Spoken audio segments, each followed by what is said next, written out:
Halo teman-teman, Assalamualaikum warahmatullahi wabarakatuh. Kembali lagi dengan saya Ayu Fasyada Adilah, NIM 19051204106 dari Teknik Informatika 2019B Universitas Negeri Surabaya. Nah, pada kesempatan kali ini, saya akan menjelaskan tentang cara kerja DHCP server. Tapi sebelumnya, apa sih DHCP itu? DHCP merupakan layanan yang secara otomatis memberikan nomor IP kepada komputer yang memintanya. Nah, komputer yang memberikan nomor IP biasanya disebut sebagai DHCP server. Sedangkan komputer yang meminta nomor IP biasanya disebut sebagai DHCP client. Kepanjangan dari DHCP sendiri adalah Dynamic Configuration Protocol. Nah, di sini ada dua metode dalam konfigurasi DHCP. Yang pertama, konfigurasi dengan range secara random otomatis IP, yaitu pemberian IP address kepada klien secara random dan dapat berubah-ubah, namun masih dalam range IP address yang ditentukan. Yang kedua, konfigurasi dengan fixed alamat IP address, yaitu pemberian IP address yang sifatnya tetap value pada klien yang memerlukan data MAC address. Kelebihan DHCP server yang pertama, memudahkan dalam transfer data kepada PC klien lain atau PC server. Yang kedua, DHCP akan memberikan satu alamat IP dan parameter-parameter konfigurasi lainnya kepada klien. Dan yang terakhir, DHCP menyediakan alamat-alamat IP secara dinamik dan konfigurasi lain. Sedangkan kekurangan dari DHCP server, yang pertama, semua pemberian IP bergantung pada server. Maka, dari hal itu, jika server mati, maka semua komputer akan disconnect dan saling tidak terhubung. Nah, selanjutnya kita masuk ke praktikumnya atau langkah-langkahnya. Sebelumnya, kita harus membuat skema terlebih dahulu seperti pada gambar tersebut. Ini adalah skema dari praktikum yang kemarin, yaitu praktikum jaringan wireless atau Wi-Fi. Hanya saja, yang membedakan di praktikum kali ini adalah kita harus menambahkan DHCP server. Jadi kita tambahkan DHCP server di sini. Setelah itu, kita hubungkan menggunakan kabel otomatis. Kita hubungkan server ke switch. Nah, kalau sudah dihubungkan, kita tunggu kabel ini sampai berwarna hijau. Sambil menunggu kabel berwarna hijau, kita rename terlebih dahulu menjadi DHCP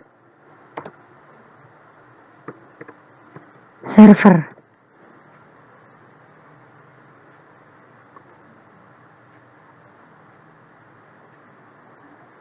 Nah, kalau sudah hijau seperti ini, lalu kita setting pada bagian DHCP servernya.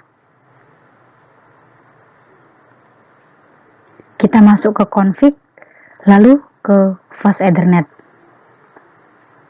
Setelah itu, pada bagian IP address-nya ini, kita isi 192.168.1.253. Setelah itu, subnet max-nya kita ganti menjadi 255.255.128. Nah, setelah sudah kita men-setting IP address-nya, kita lanjutkan dengan mengaktifkan DHCP server di service, lalu DHCP. Kita on-kan terlebih dahulu, lalu default giveaway-nya kita ubah menjadi 192.168.1.253.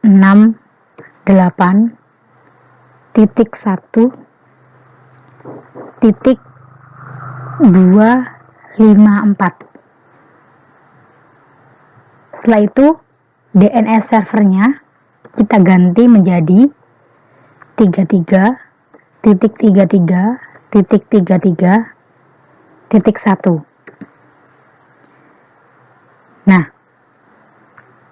selanjutnya pada star IP address kita ganti menjadi 151.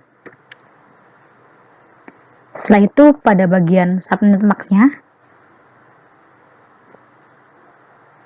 tetap yaitu 128 seperti pada modul. Nah, pada bagian maksimum number-nya kita ganti menjadi 50. Setelah kita isi, jangan lupa kita save. Nah, kalau sudah seperti ini, berarti sudah tersimpan. Lalu kita close.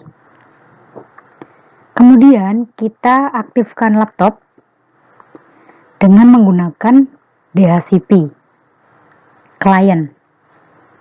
Kita masuk ke desktop, lalu IP configuration, lalu kita ubah menjadi DHCP. Nah, kalau seperti ini, default giveaway-nya dan DNS servernya sama, berarti sudah benar. Selanjutnya kita close, lalu kita masuk ke smartphone. Kita setting juga desktop, lalu IP configuration, kita ganti menjadi DHCP juga. Nah, kalau sudah seperti ini, berarti sudah berhasil, karena default giveaway dan DNS servernya ini sama dengan DHCP server. Lalu kita close. Nah, itu tadi simulasi dari saya. Terima kasih. Demikianlah beberapa hal yang bisa saya sampaikan. Sebelumnya saya mohon maaf yang sebesar-besarnya apabila di dalam penyampaian tadi mungkin ada kesalahan kata atau beberapa pernyataan yang menyinggung kalian semua. Saya Haifah Syada Adila pamit undur diri. Wabillahi taufik walhidayah. Wassalamualaikum warahmatullahi wabarakatuh.